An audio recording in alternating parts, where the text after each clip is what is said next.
Benarkah Boy William makin dekat dengan Ayu Ting Ting? Setelah pengakuan Boy William dan Ayu Ting Ting kalau mereka diam-diaman selama 4 tahun,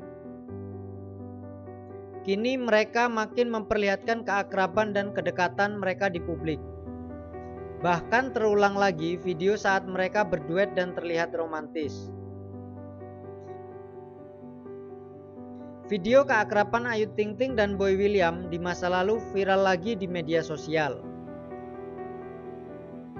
Diduga keakraban Ayu Ting Ting dan Boy William dalam video viral tersebut terjadi 4 tahun lalu. Tepatnya sebelum Ayu Ting Ting dan Boy William terlibat perseteruan.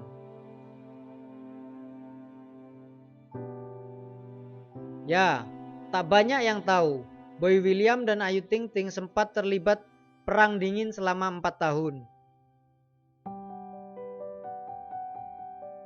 Selama 4 tahun, Ayu Ting Ting dan Boy William putus komunikasi di belakang punggung penggemar. Kini, setelah 4 tahun berlalu, hubungan Ayu Ting Ting dan Boy William kembali membaik.